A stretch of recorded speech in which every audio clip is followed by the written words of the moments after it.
Good evening. I'm Taylor Thomas with a CTV News update. The Maryland State Board of Education says it's sticking to its school mask mandate, at least for now. This comes a day after Governor Larry Hogan called on the board to drop the policy.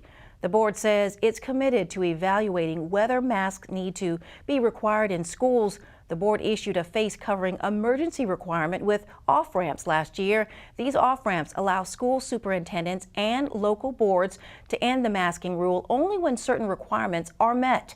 The state teachers union says it fully supports the board's policy. We, again, were asked to bring testimony when the state board came up with the regulations.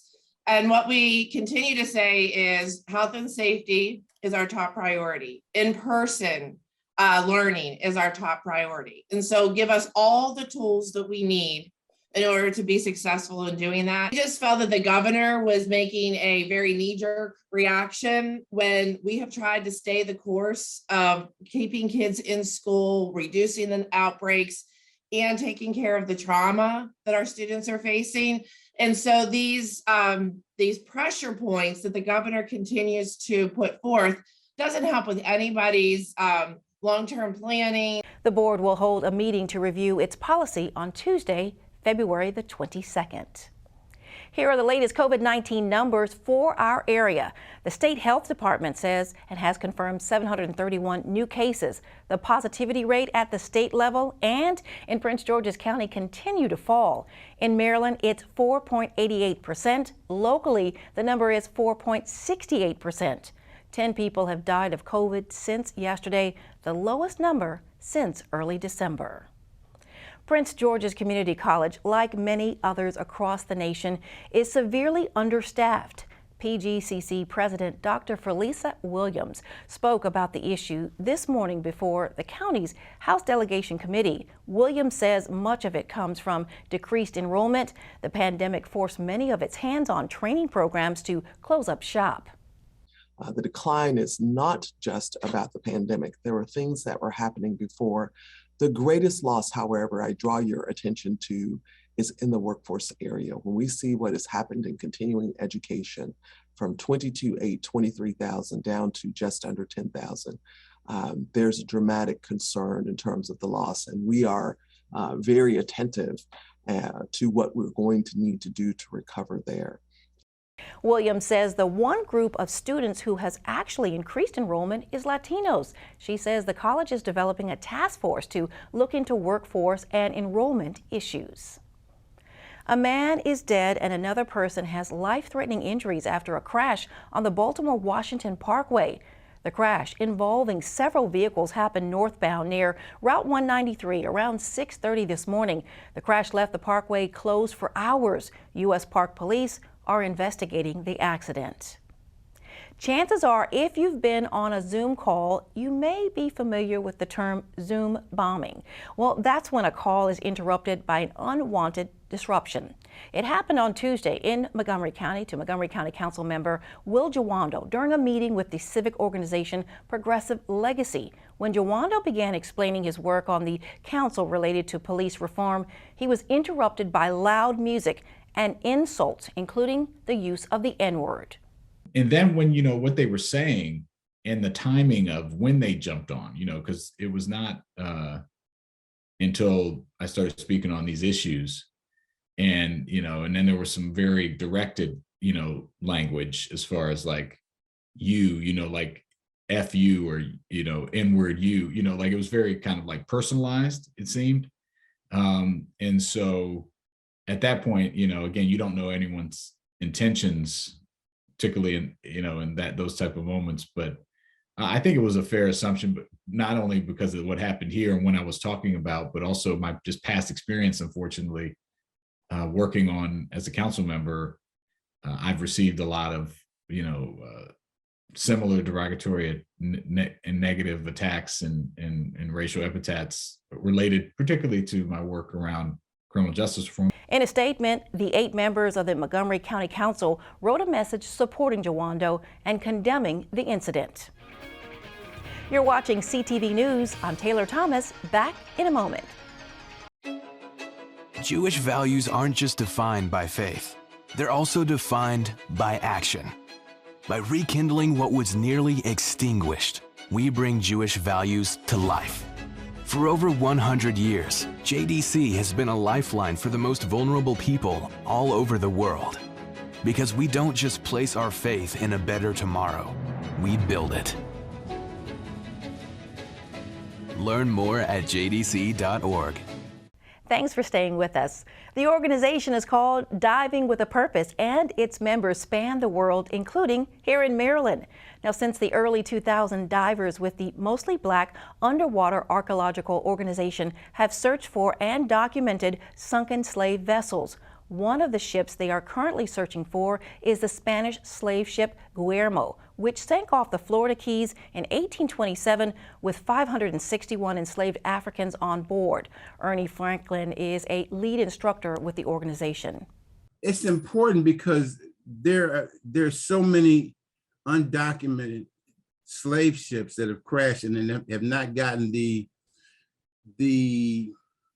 respect or sense of urgency like other ships, things like the Titanic.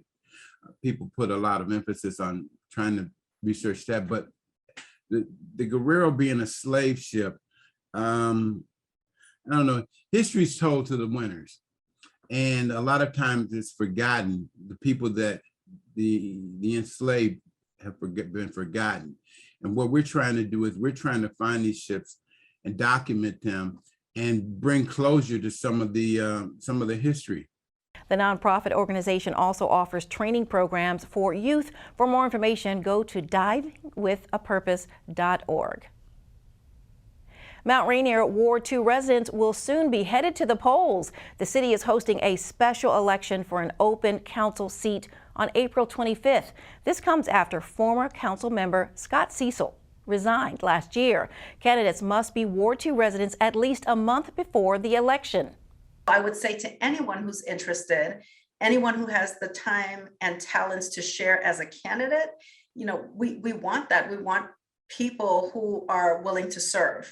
And for the voters, it's so important we turn out because our government starts at the city level, right? It starts at our local municipalities and the people who represent us within the city. You have until March 14th to submit your paperwork if you're planning on running.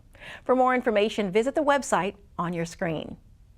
The group Fair Maps Maryland files a lawsuit challenging the state's legislative redistricting plan. The plan was adopted by lawmakers last month, but Fair Maps is challenging it before the Maryland Court of Appeals, calling it unconstitutional. A similar challenge was filed against the state's new congressional plan, which was adopted late last year. The county's top leader is looking to hold on to her seat, at least for the next 4 years. County Executive Angela Alsobrooks filed paperwork yesterday to officially run for re-election. The theme for her 2022 campaign is Further Together. Alsobrooks says some of her accomplishments include breaking ground on several new schools and the opening of the University of Maryland Capital Regional Medical Center. The primary election is scheduled for this June. 2 D.C. Fire and EMS employees with ties to Prince George's are being investigated on bribery and conspiracy charges. The suspects are Charity Keys of Bowie and Louis Joey Marshall of Capitol Heights. The pair allegedly illegally accepted thousands of dollars from a contractor. Keys and Mitchell also allegedly fraudulently certified that the fire department received goods that were never delivered. The pair has been placed on administrative leave with pay. And still to come, a new Black-owned car dealership opens in Prince George's County. Details ahead. My Shiro doesn't always wear a cape, but she always has time for a hug, a smile, for going the extra mile. My Shiro stretches every dollar, puts in long hours, puts others first. But now it's your time, Mom. When you're ready to retire, we want you to be able to enjoy it. It's time to start saving now. A free 3-minute online chat can give you the personalized tips you need to start boosting your retirement savings today. Visit aceyourretirement.org/Shiro. He's a Trump supporter and a candidate for Maryland governor. Delegate Dan Cox, a frequent critic of Governor Larry Hogan, is now calling for his impeachment. Cox has introduced a resolution accusing Hogan of malfeasance in office and misuse of police powers. Hogan's office released a statement saying that Cox is, quote, known to be a QAnon conspiracy theorist. Maryland's Lower Shore Progressive Caucus calls on the Maryland Senate to extend virtual testifying indefinitely. The caucus is asking Senate President Bill Ferguson to reverse course on removing the option to testify virtually, which is scheduled to happen on Monday, February the 14th. The group says the virtual option via Zoom has allowed residents across the state to get involved in the legislative process, particularly for those who live far away from Annapolis. Do you know that African Americans owned 53 Ford dealerships nationwide? That's according to the National Association of Minority Automobile Dealers. Now there's another Black-owned dealership to check out. A ribbon-cutting ceremony was held for Banister Ford of Marlow Heights this afternoon. It actually opened in April last year. However, due to COVID-19, owner Dan Banister decided to host the event today. This is Banister's third dealership. While there are still some after effects of the COVID-19 pandemic, we continue to be in Prince George's County the economic engine, not only of Maryland, but we are the economic engine likewise of this region. And we continue to focus on creating the kind of economic environment that stimulates growth and attracts business to the county. And we're always happy to see businesses like Banister Ford that bolster, grow, and support our local economy. Metro riders can expect to see more trains on some lines beginning next week. WMATA says more trains will be in service weekdays on the blue, orange, and silver lines starting February the 14th. The trains will run every 20 minutes. The transit agency says the additional trains could help reduce crowds on the platforms. The big game is this Sunday. That's Super Bowl 56, of course. The NFL's championship game will be seen by millions worldwide. It features the Cincinnati Bengals and the Los Angeles Rams. This year, the halftime extravaganza will have a hip-hop flavor. The stars include Mary J. Blige, Snoop Dogg, and Dr. Dre, who say it's about time. This should have happened a long time ago as far as hip-hop. Hip-hop is the biggest music, the biggest genre of music on the planet right now. So it's crazy that it took all of this and all of this time for us to be recognized, you know? So I think we're gonna go on and do a fantastic show, and we're gonna do it so big that they can't deny us anymore in the future. Mary J., what about you? What do you want people to take away from this show? Exactly what Dre said, like word for word. Snoop? I'm the greatest to ever do it. Ooh. Okay, so you the GOAT. Enough said. Hey man, I mean, somebody got to say it. Tom Brady didn't say it. I'm gonna say it for him. I'm the GOAT. The teams kick off at 6:30 on Sunday. Let's get a quick check on our 3-day weather forecast tonight. Mostly clear with a low around 49. Saturday, mostly sunny with a high near 60. Sunday, a chance of snow is expected before noon. The remainder of the day should be partly sunny with a high near 37. Monday, sunny with a high near 32.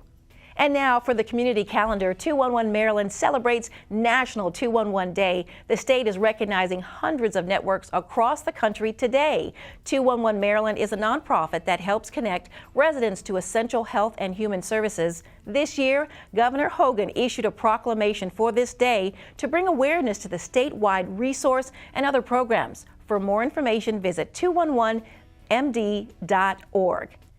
And that wraps up our CTV News update. I'm Taylor Thomas. Have a great weekend.